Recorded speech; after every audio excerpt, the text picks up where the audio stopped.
പിതാവിൻ്റെയും പുത്രൻ്റെയും പരിശുദ്ധാത്മാവിൻ്റെയും നാമത്തിൽ ആമേൻ. എൻ്റെ പ്രിയപ്പെട്ടവരെ, ഇന്ന് ഒക്ടോബർ 1 തീയതി ബുധനാഴ്ച.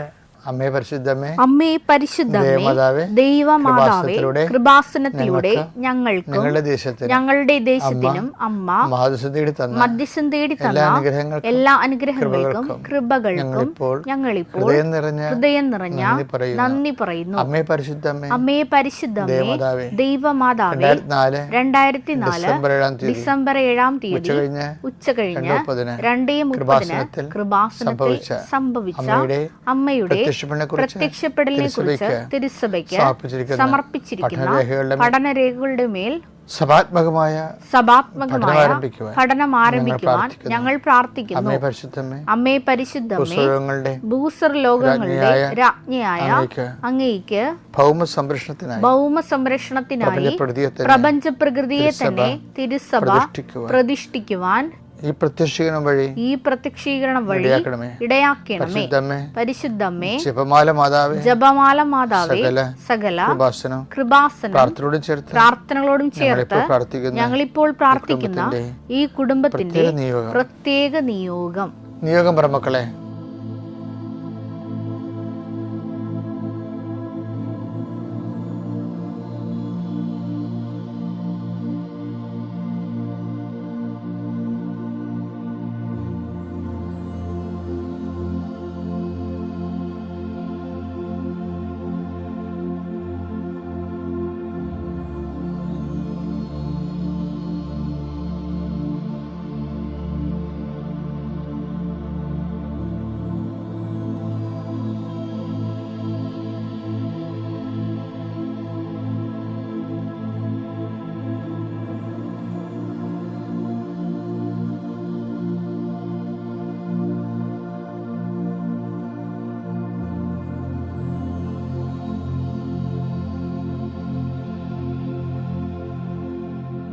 അമ്മയുടെ പ്രത്യക്ഷീകരണത്തിന്റെ ഈ അനുഗ്രഹവേളയിൽ ഞങ്ങൾക്ക് സാധിച്ചു തരുവാൻ കനിയണമേ. ആമേൻ. വിശ്വാസ പ്രമാണം. സർവശക്തനായ പിതാവും ആകാശത്തിന്റെയും ഭൂമിയുടെയും സൃഷ്ടാവുമായ ദൈവത്തിൽ ഞാൻ വിശ്വസിക്കുന്നു. അവിടുത്തെ ഏകപുത്രനും ഞങ്ങളുടെ കർത്താവുമായ ഈശോ മിശിഹായിലും ഞാൻ വിശ്വസിക്കുന്നു.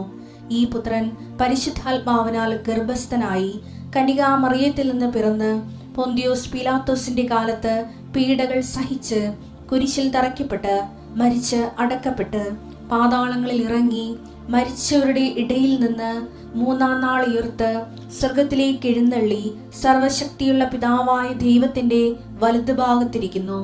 അവിടെ നിന്ന് ജീവിക്കുന്നവരെയും മരിച്ചവരെയും വിധിക്കുവാൻ വരുമെന്നും ഞാൻ വിശ്വസിക്കുന്നു. പരിശുദ്ധാത്മാവിലും ഞാൻ വിശ്വസിക്കുന്നു.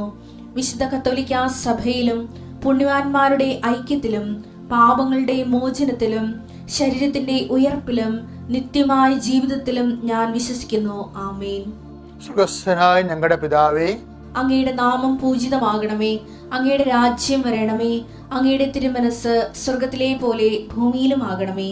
അന്നു വേണ്ടുന്ന ആഹാരം ഇന്ന് ഞങ്ങൾക്ക് തരണമേ. ഞങ്ങളോട് തെറ്റ് ചെയ്യുന്നവരോട് ഞങ്ങൾ ക്ഷമിക്കുന്നത് പോലെ ഞങ്ങളുടെ തെറ്റുകൾ ഞങ്ങളോടും ക്ഷമിക്കണമേ.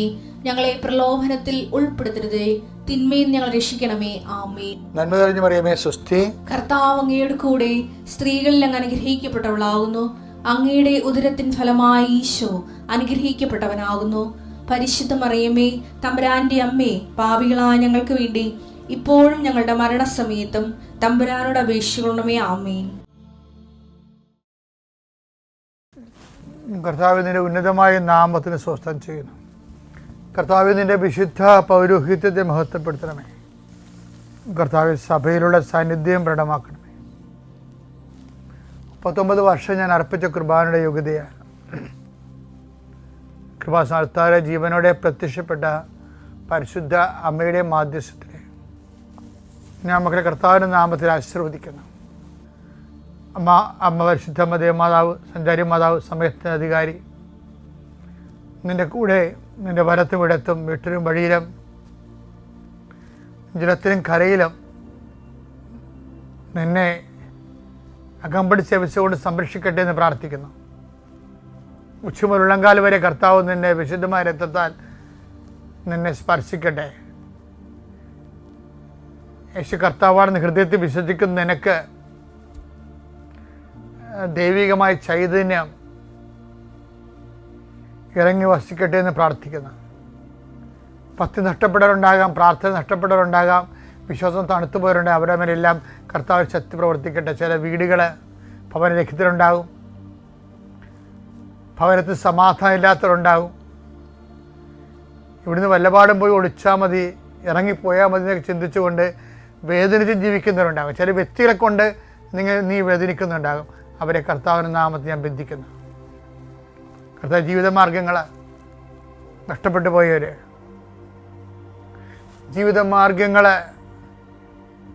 ലഭിക്കുമെന്ന് വിചാരിച്ച് പ്രതീക്ഷിച്ചിരുന്ന വിഷയം കയ്യിൽ നിന്ന് വിട്ടുപോയവർ, സങ്കടപ്പെട്ട് കർത്താവെ അവർ ഒരു തരത്തിലും സമാധാനമില്ലാതെ വിഷമിക്കുന്നുണ്ട്. പല പല ബന്ധങ്ങൾ വിട്ടുപോയത് കാരണം, പല പല തരത്തിലുള്ള പരാജയങ്ങൾ വന്നുപോയത് കാരണം, പല ആശിച്ചിരുന്ന പല വിഷയങ്ങളും കയ്യിൽ നിന്ന് വിട്ടുപോയത് കാരണം, പ്രതീക്ഷിച്ചിരുന്ന റിസൾട്ട് കിട്ടാതിരുന്നത് കാരണം വേദനിച്ച് ജീവിക്കുന്നവരുണ്ട്. കർത്താവെ അവർക്ക് പുതിയൊരു ജീവിതം നൽകണമെന്ന് പ്രാർത്ഥിക്കുന്നു.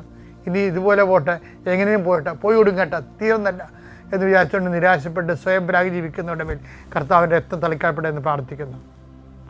എൻ്റെ കർത്താവിൻ്റെ ഉന്നതമായ നാമത്തിൽ, സഭയുടെ അധികാരത്തിൽ, കുരിശിൻ്റെ അടയാളത്തിൽ, ദൈവശക്തിയ ദൈവവേദന ഞാൻ അനുഗ്രഹിക്കപ്പെടട്ടെ.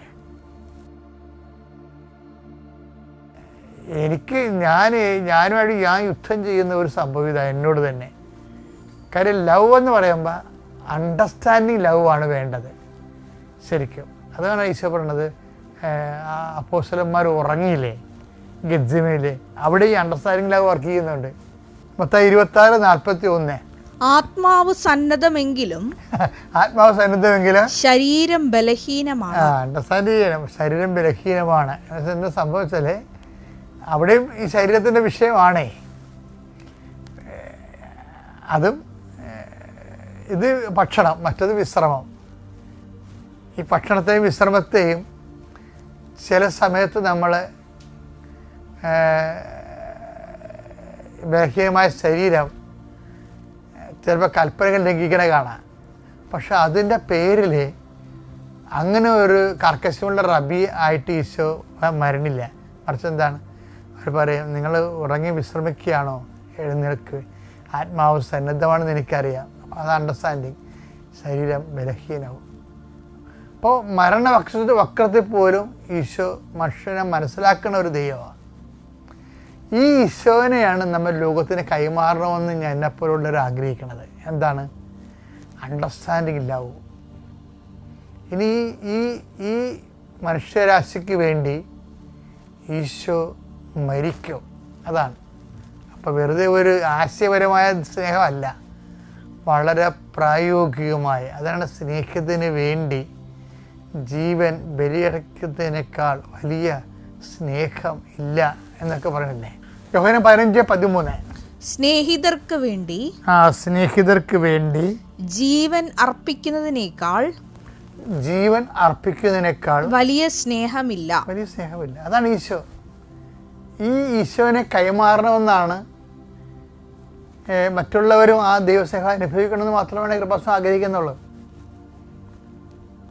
അപ്പം അതുകൊണ്ട് തന്നെ ഞങ്ങൾ ഈ ഈശോനെ കൈമാറാൻ നിങ്ങളുടെ സ്റ്റാറ്റസ്, ചിലക്കാർ ജീവിതകാലം മുഴുവനും സ്റ്റാറ്റസിന് വേണ്ടി ജീവിക്കുന്നവരില്ലേ.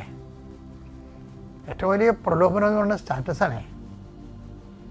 ഏറ്റവും വലിയ പ്രലോഭനം. നമ്മളവർക്കും സെക്സാണ്, അധികാരമാണെന്നൊക്കെ പറയല്ലേ. പക്ഷേ സ്റ്റാറ്റസാണ് ഏറ്റവും വലിയ പ്രലോഭനം. അത്യപൂർവ ദൈവാനുഭവങ്ങൾ ഇനി നിങ്ങൾക്കും സ്വന്തം. ഈ യൂട്യൂബ് ചാനൽ ഇതുവരെ സബ്സ്ക്രൈബ് ചെയ്തിട്ടില്ലെങ്കിൽ ഇപ്പോൾ തന്നെ സബ്സ്ക്രൈബ് ചെയ്യുക. ഈ വീഡിയോ ഇപ്പോൾ തന്നെ നിങ്ങളുടെ സുഹൃത്തുക്കൾക്ക് ഷെയർ ചെയ്തുകൊണ്ട് കർത്താവിന്റെ പ്രേക്ഷിതരാകുക.